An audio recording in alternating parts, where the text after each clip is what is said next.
Hello, everyone. Welcome to another episode of Real Talk, where we have real conversations with real people who have and continue to overcome adversity.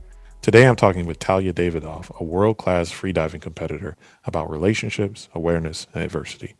Talya is a competitor and instructor with a degree in marine biology from the University of Cape Town.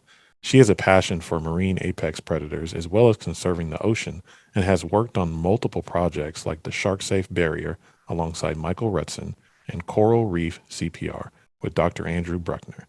Talya started diving competitively in 2018 and was diagnosed with cervical cancer in 2019, breast cancer in 2021, and has since fought through and overcome both. In 2021, Talya competed at the world's most prestigious freediving competition, Vertical Blue, where she broke 5 continental and national records and placed fifth overall. She also competed at the CMAS World Championship in Kaz, Turkey, where she took 4 continental records and came in second.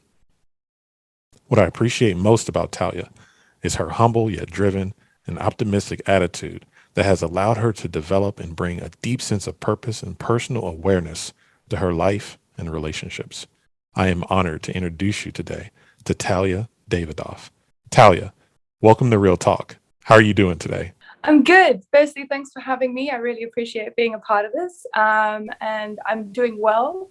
The sun's out finally. So Yeah. at the very least, I'm really stoked about that.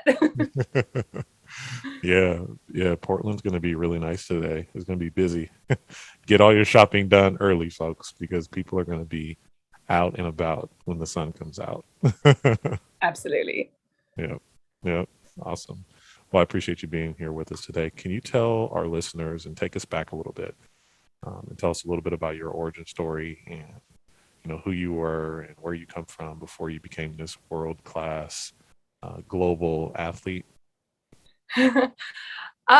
So I'm from, as we can all now gather, not from the US. I'm from South Africa.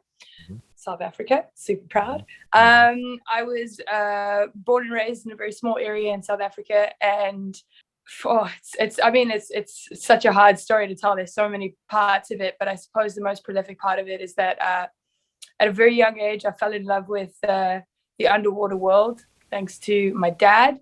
My dad was the one of the first trained scuba diving instructors in Africa. He came to the US in the 70s and got trained here, then took that back with him to South Africa, and he opened up a dive shop in SA. And I was, while not directly raised in that, it was definitely a huge part of our lives to be in the water.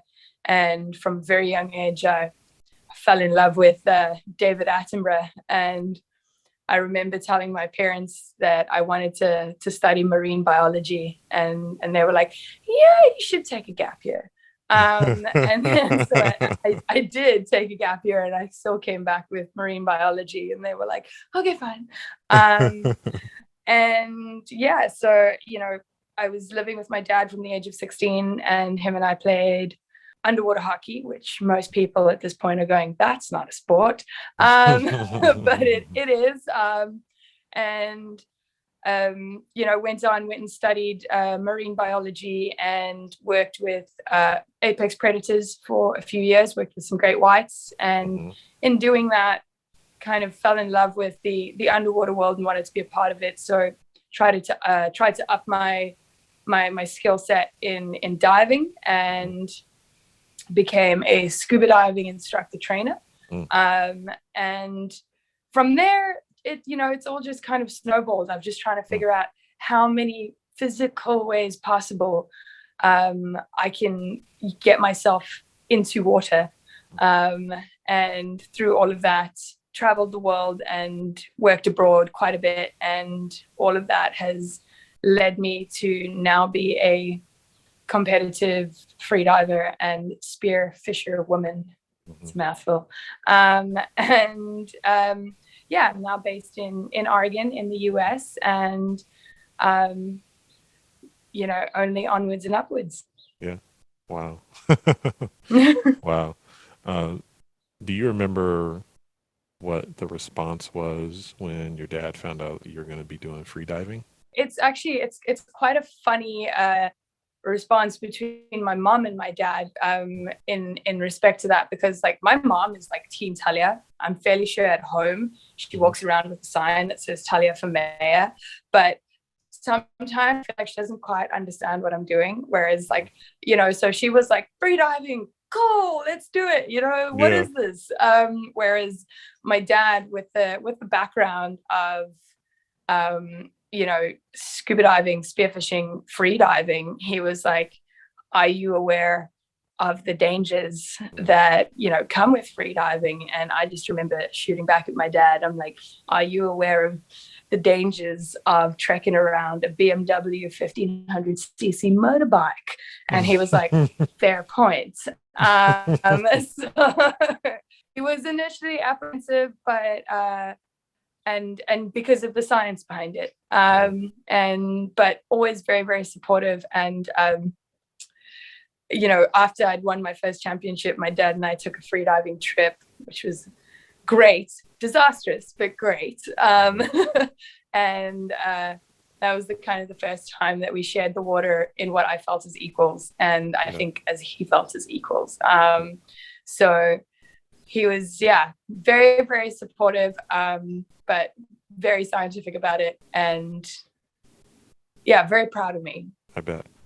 Very proud. Yeah, I bet.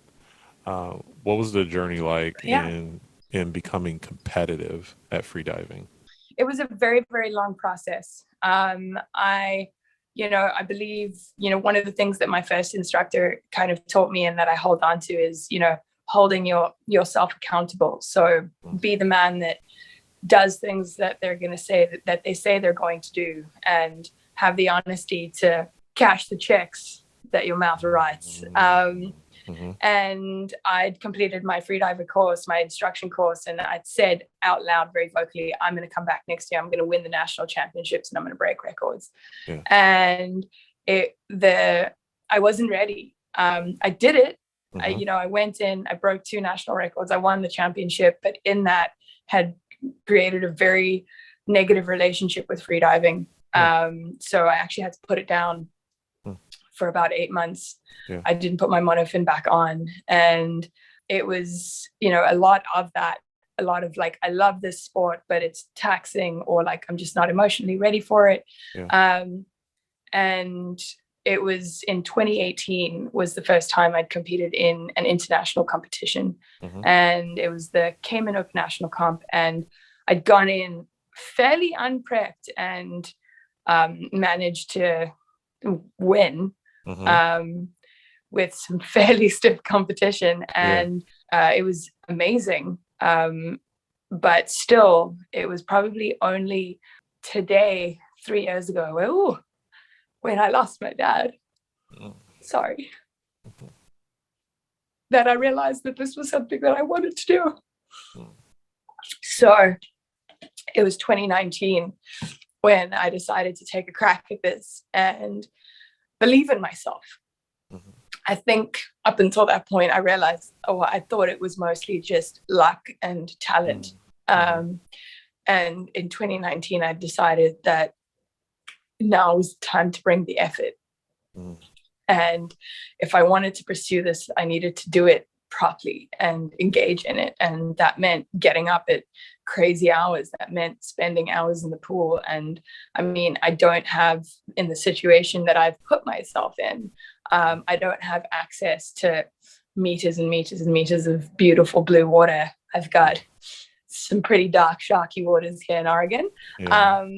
So most of my work is done in the pool, and it's just about the at that point realizing that in order to have that moment of success, you kind of need to get up every single day and commit every single day. And you know what, it's okay to have a day off and have a day like where, you know what, I can't stare at that blue line in the bottom of the pool today. I can't do it. And I think, you know, those moments are actually very important because, you know, when you push power at the problem in freediving, it rarely works.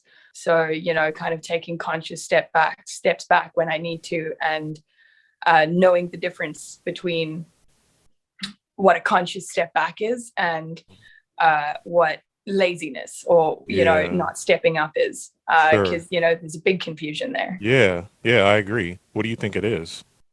I think you, especially in freedive, I've said it a million times, and there's a lot of things that my first instructor taught me, and one of the first things he said was, when you're in the ocean, what do you think the ocean's trying to tell you?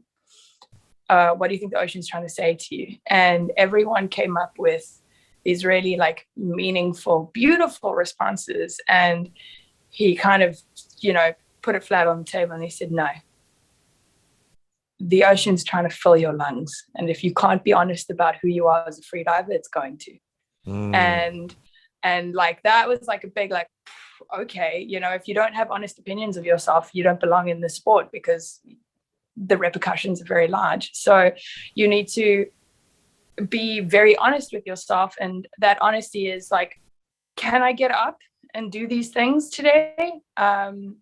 And if the answer is yes, but I don't want to, that's not good enough. And if the answer is, I'm listening to my body and I don't feel good, and and that feel good doesn't mean I need to be under the weather or I need to have injured myself. It's just a matter of taking stock and going, I don't have the energy or it's very rarely willpower. It's it's about listening to the body. So like, I don't have the correct body status to get in the water, and and that comes in, that you learn from that as well, because there have been many times that I've still gone and trained when feeling like that, and had very unsuccessful training. So, and there's no point in going to train when it's not working. Like, at that point you have to take a step back and say, you know what, today I'm just gonna do something a little bit more restorative and get back into it tomorrow. So it sounds like there's a sense of awareness that you need to have to recognize when you're just being lazy or soft versus making a wise decision and actually choosing to do something different than training. Maybe it might be meditation, or maybe doing something else to like more restorative versus like actual training. Is that what you're saying? Yes, absolutely. Okay. Absolutely. Yeah. You have a pretty special and had a pretty special relationship with your father, and you talk about heading off to a competition. Do you want to talk a little bit about what that experience was like? So yeah, about three years ago today, I was setting myself up to do 4 national records in 2 days. And I'd set it up because I'd done it in training a month previous in Hawaii, like by accident. I was like, what? I just did the record. I mean, why not? Let's go for it. And I'd gotten back to Grand Cayman. I'd set it up. I'd had the judges. I'd had sponsorship for it. Like, it was a super cool situation to be in. And I remember I was on a shift at my scuba diving shop, which was the tank shift. You have to go fill up 100 scuba tanks. And I was with my manager, and my stepbrother had messaged me, and Keelan doesn't message me. So Keelan messaged me and said, you need to call your mom. And I didn't call my mom. I called my sister, because that's always the wiser choice in this situation. And the second I got that message, I knew something was wrong. And I phoned Jackie, and Jackie said to me, Talya, don't freak out. Dad's got 24 hours.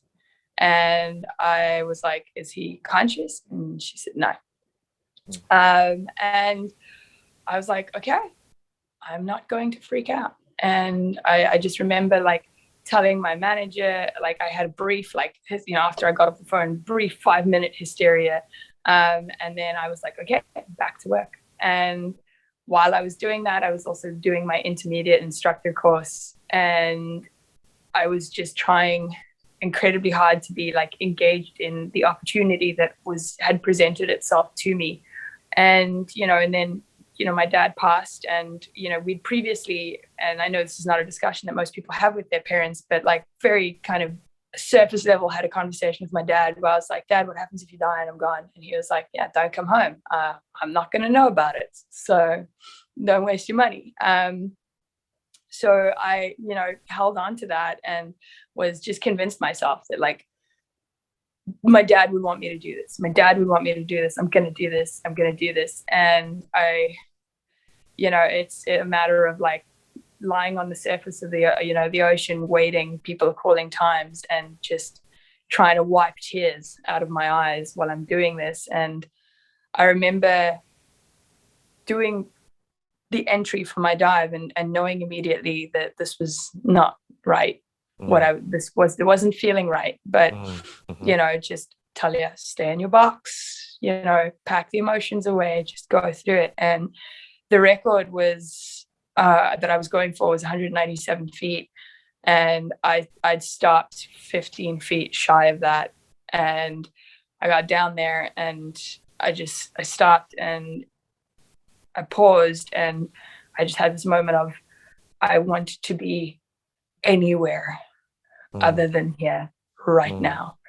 And I was aware, and like, it just passive panic, complete, like I wasn't out of control. I wasn't, and luckily I'd had my instructor, Chris, was on his scooter, and I just looked at him and I said, we're not okay. And he grabbed me and shot me back up to the surface, and I wasn't hypoxic. And then even then I was like, okay, it's fine. This is just a bump in the road. Like, I'm going to do my I'm not going to do another record today. I'm going to go and do my static tomorrow. At least we can do that.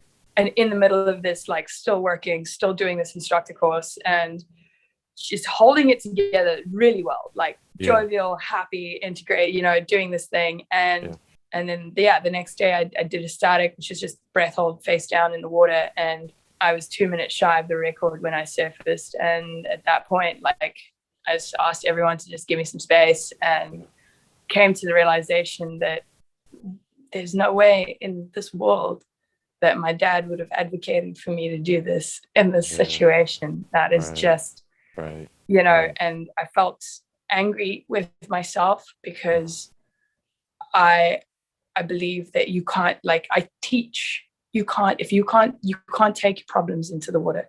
If you can't leave them, then you can't get in the water. And like, I actively preach, that to people who I teach. And yet here I was making that mistake. And I remember posting about it, and everyone was like, it's okay. And, these things happen. And one of my friends was amazing. And Matt, Derek's been a diver and a friend of mine since I was 11 years old. And he said, like, of course you didn't get it right. What were you expecting? And he said, you need to remember that the ocean's going to be there tomorrow. Like, you can't. So I then, called it and really tried to actually just grieve the fact that I'd lost like one of the coolest people that I know. And a couple months later, I went back into competition, and one of the judges who'd known about all of this, one of the first things I came back, I did the record on day one, and the first thing I'd said was, that was for my dad. So we did the thing. It just took us a little longer to get there.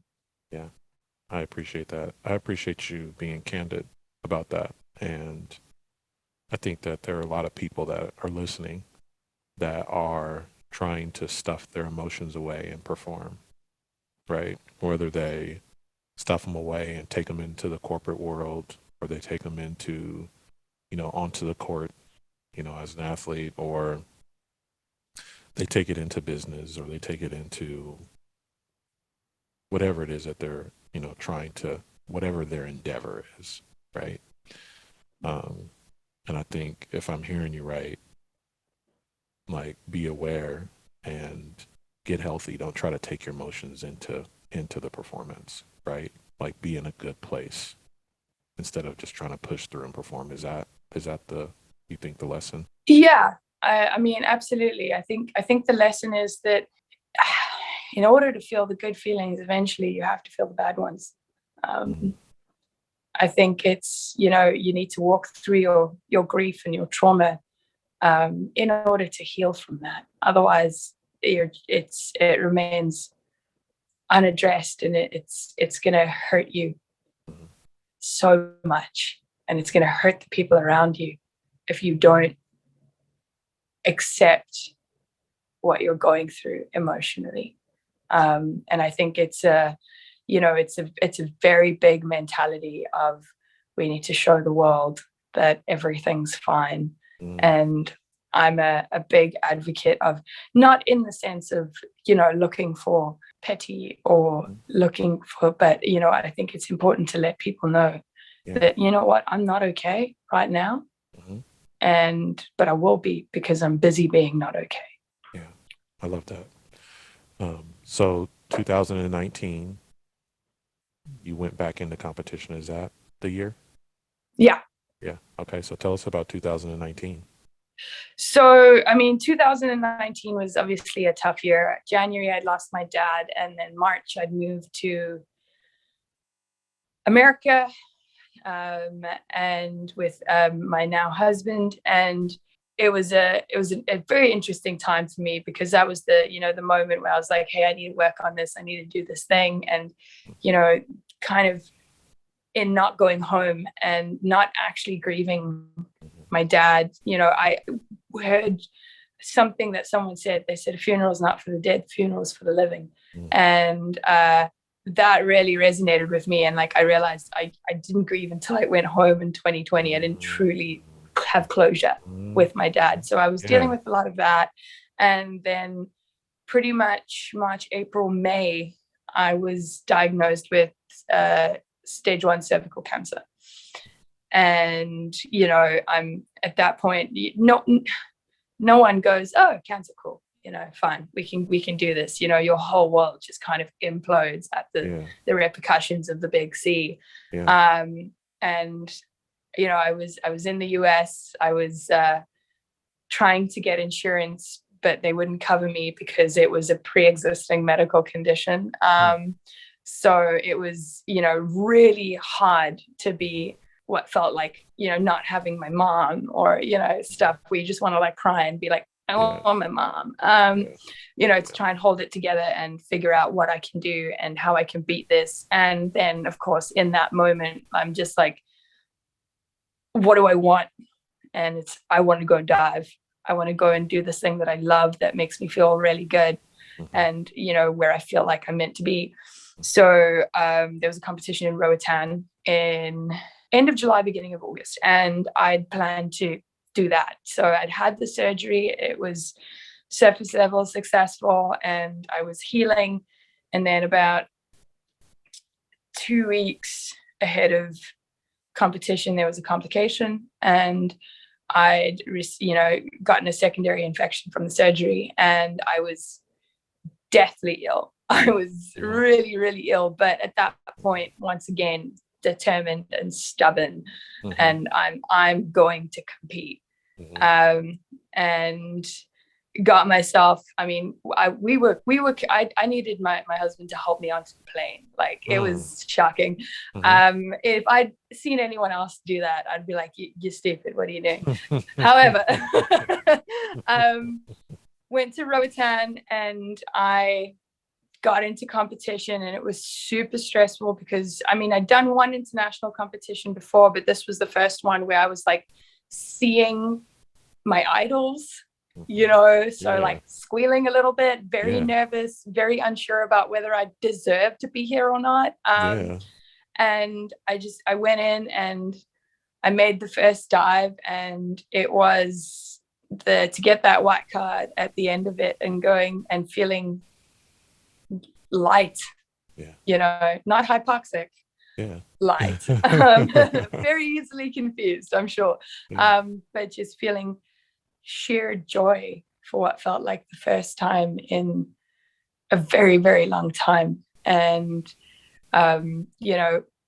went in, and I got 2 national records at that competition, and made some amazing friends and met my idols, and got back, and I just remember getting home from that going, right, where's the next competition? It was a very addicting feeling. There's something, and I feel like all athletes have some sort of experience in this, the moment where you achieved something that yes, there's always a team, there's always people that help you get there, but at the end of the day, I make the dive. I'm the one who gets myself down to the plate, and I'm the one who gets myself back, and it's very empowering, and it feels wonderful. So that was, yeah. And then obviously everything turned out just fine. You know, the complication healed, and I was elated and was just ready to put in some real effort and do the thing. I love that. I love that. You were talking earlier today about friendship. Do you want to talk a little bit about, you were talking about, you know, like going off to the competition and meeting some of your idols, and then also some very good friends who you have till today. Do you want to talk a little bit about friendship and the importance of that in terms of just the journey that we go through when dealing with adversity? I think it's incredibly important to have your pack, your tribe. You know, and I mean, yes, we all have friends in our lives that, you know, that we love, you know, absolutely. I've got friends who I'll go for dinner with, go for, you know, drinks with, or movies, you know, whatever the case may be. But I think it's, if you're looking for the right people, who are you, you know, who get you, who are you? And I think I've searched for that my whole life. And I mean, my closest friend, one of my best friends, her and I have been friends since I was 4 and she was 3. And we are, you know, we've grown up together, we've moved apart, moved back, you know, gone through everything. But, you know, I have her back, and, you know, there's that relationship. But oftentimes we think that there's a set of standards that is required for someone to be a true friend, or for someone. And I just think that that gets in the way of meeting and loving people from moment one.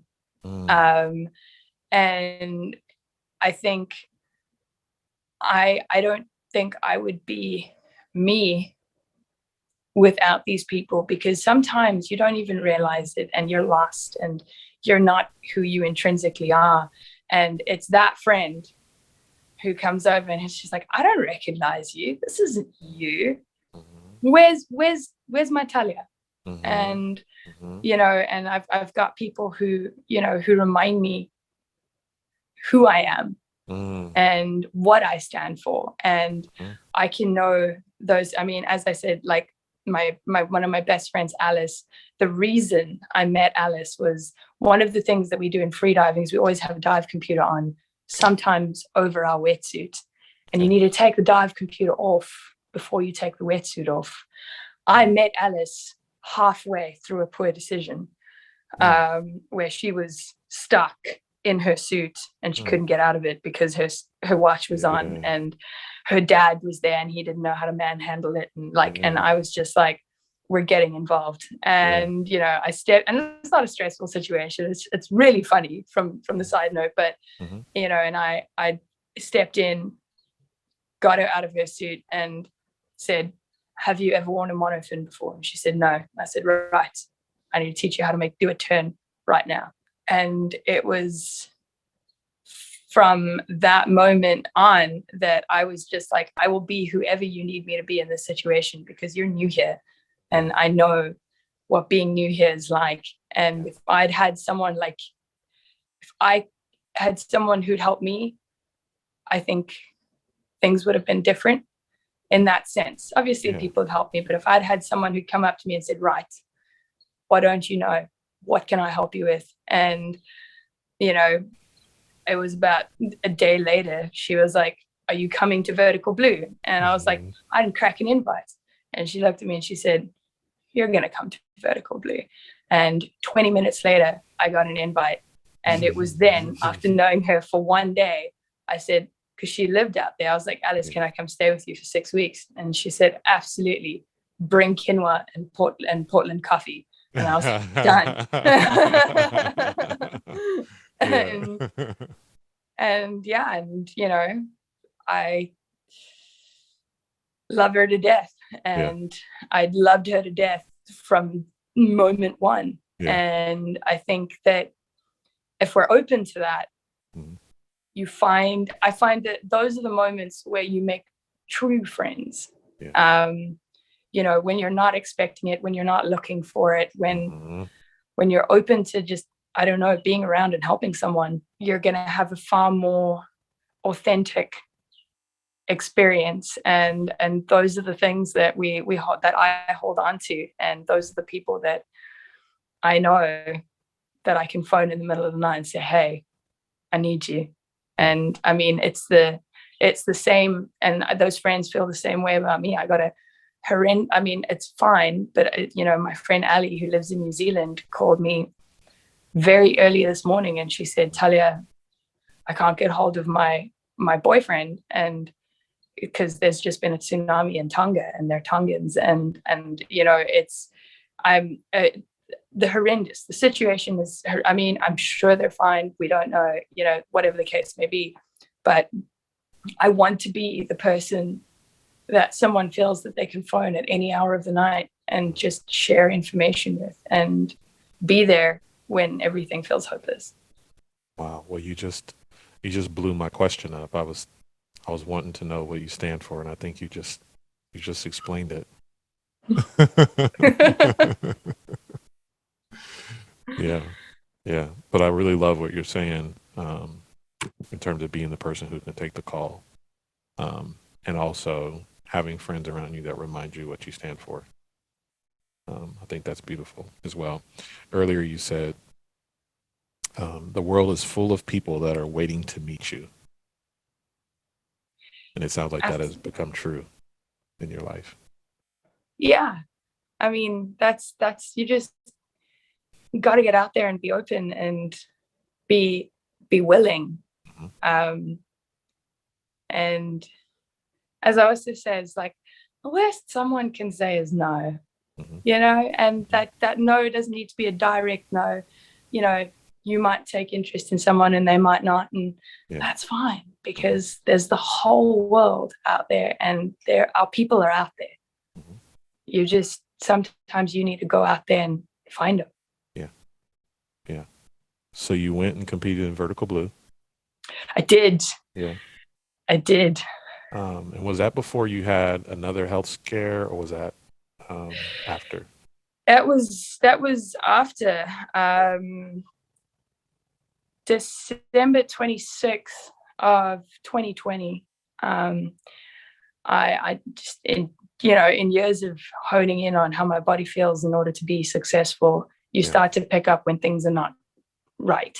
And I went to the doctor and they said to me, we're going to put you in for scans, but this looks like breast cancer. And I remember not being too worried about that, because I'd gotten a diagnosis the same day of Ehlers-Danlos syndrome, which is a degenerative connective tissue disorder, uncurable. And I was like, okay, well, breast cancer, we can deal with this. It's preliminary. It's not at any point, we caught it in time. We're going to be okay. It's just going to require surgery for now. That's the information that I understood from everything. And then aside from that, I get given this diagnosis where someone just kind of says, well, there's nothing we can do for you. And that one was, both of those things were really, really scary. And,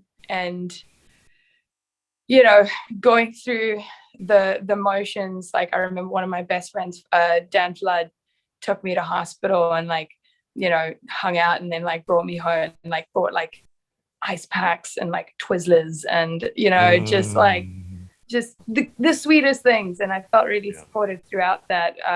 But then I had to go through this kind of discovery journey of well, if no one's going to give me the information about this disease that I have, I need to go and find it. And then in doing that, I just kind of decided that there's no definitive outcome of whatever this is, and there's nothing anyone can tell me. Then I'm not gonna bug myself with it. We're done. I'm fine. Now we understand why I fall over absolutely nothing. If anything, we solved that question. And so then I had to go for the surgery, and there was a lot of sort of muscular trauma associated with that. So, and, you know, as an athlete, I needed to be flexible. So there was a lot of working towards, and, you know, it's also in the, you know, in the area where, you know, my lungs are. So, you know, I had to work at getting back to fighting shape, basically. Right. And then, as always, this happens, and then I just become more determined to set out and do what I want to do. So yeah, I had the surgery, everything was successful. The scans, you know, post, it was really great, and I was really well taken care of because I had health insurance by that point. But it was, you know, and then at that point I wanted to do this pool competition, and that's when I'd gotten the invite for Vertical Blue, and that was just such a shock. Yeah. You know, it's the, as I said, it's the only competition that's by invitation only. And I mean, it's like the Formula One race of like the freediving world. Right. You know, it was like super, like, is this real? And I, you know, at that point, like, it was just like, all right, we need to get the cavalry behind me. I need money. I need help. I need clothes. I need everything. And, you know, so nothing like a good hustle. And we did the thing, and I got to the Bahamas, and I remember getting off the plane and seeing William Trubridge, who's an 18-time world record holder. And first time, like, I was the second time I'd seen him in real life. The first time I saw him up close, and I didn't greet him because I was so nervous. I was just like, where's William? Who's it? Just like, so nervous. And I'd gotten there, and I mean, I realized, like, I hadn't done any depth since Hawaii, like a year and a half before then, and my expectations were maybe a little high on what I was going to achieve out there. So the first, like, week or two were really, really tough, and then I realized I was going about it the wrong way. I'm surrounded by knowledge relative to what I'm doing, and I'm isolating myself in anger at my own performance.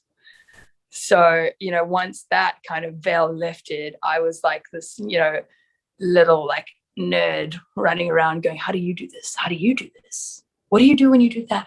And, you know, just like hoarding information and trying to make it relative to what I do and how I dive. And about a week before comp, it just all just snapped into place. And it was, I mean, obviously comp is a little stressful, but my idols by this point were now, like, really on my side, you know. And it's amazing to sit between, like, world record holders, and they're telling you, like, you're so strong, you've got so much potential, you're doing this thing, it's so cool. And, you know, to be, you know, you always hear, don't meet your idols, they're going to disappoint you. And you know, I met my idols, and I was just in awe of how cool and chilled and personable and helpful everyone was.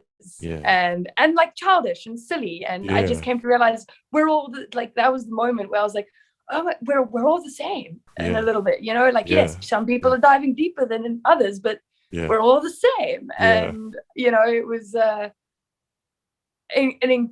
I felt included.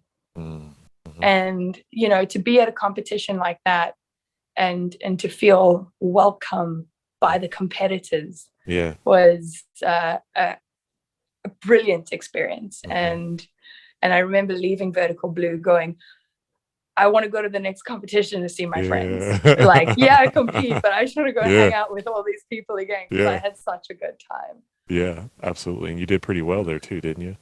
Surprisingly, I was, and the worst part of it all is I had no idea, because I'm technologically illiterate. Like, everyone's like, upgrade your phone, and I'm like, why? I've just figured out how this one works. Like, you know.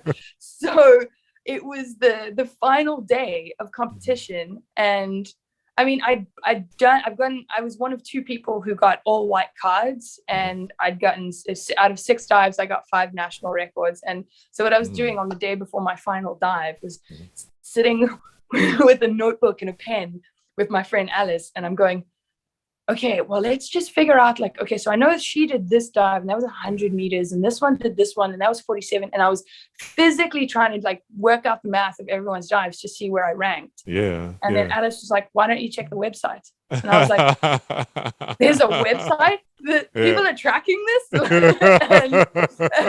And I clicked on the website, and on the second last day, I was in 3rd place overall at this point, and I was like, what? And I posted, and then, like, one of the other divers was like, that's where you've been since day 3. Like, how did you not know? I had no idea. You're having a good time. I'm just hanging out with my idols and competing. I was just like the Labrador. I'm just happy to be here, Yeah. So, and then, I mean, on the final day, and credit where credit is due, people came in and did amazing dives. But I dropped down to 5th, and I'm still like, 5th? Like, that's insane. Like, how did I, and it was this moment where I was like, I do belong here. I am doing the thing that I love, and I'm gaining an incredible amount of joy from it. And I feel like I'm finally, like, succeeding. Yeah. I love that. What's your advice to people that are, going through a tough time right now? If you're going through a tough time right now, I would say talk and don't stop talking. Talk until your voice is gone. And it's talk to as many people as you can, because we tend to think that this is, in a situation, that this is only your problem and only you can deal with it. And that might be the end result, but there are people out there that have valid insight and meaningful insight, and there are people there that want to help you. And I know that a lot of people assume help as a sign of weakness, and I think that it couldn't be. You need to be brave to ask for help, and it's sometimes it's one of the hardest things. And help doesn't mean I need physical help. Help is I need a conversation. I need a place to cry. I need, do you want comfort? Do you want solutions? It's I would say talk would be my biggest thing, is just get out there and talk, because even if you feel like people are sick of listening to you, it doesn't matter. Just get out and talk. Yeah, I love that. What do you want people to take away from your story as a competitor, but also as a beautiful human being who is incredibly inspiring and hopeful and optimistic?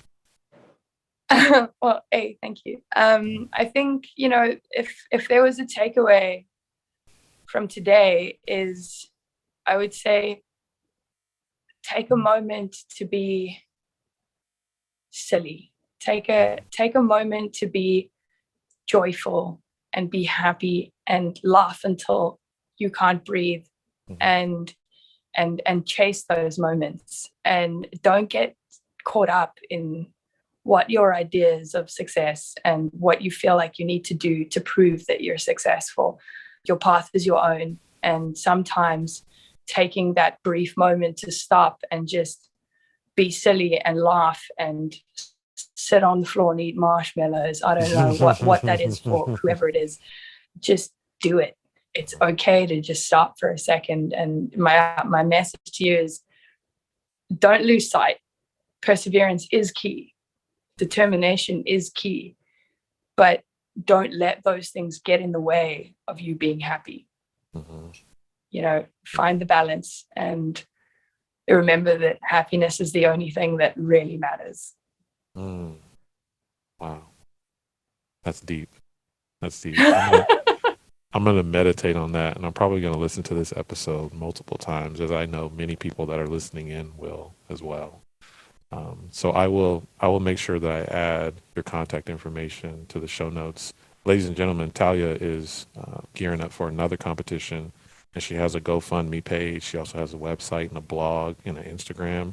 I would encourage you to take the time to follow her. She is not only obviously a great human being, but an incredible competitor, and one that is putting good information out into the world about how to live a better life and how to live and compete authentically. So, Talya, I appreciate you being with us today. I'll make sure I add all your contact information to the show notes and look forward to connecting with you again soon. Yeah, thank you so much for the opportunity. Just once again, I feel really light and I feel really emotionally connected just by having the opportunity to talk. So this interaction has been incredibly meaningful for me, and I appreciate you taking the time to ask me these questions and to get me to talk about the things that are important in my life. Yeah, you bet. Absolutely. I look forward to talking with you again soon. Awesome. Thanks so much, Keith. Have a good one. Yep, you too.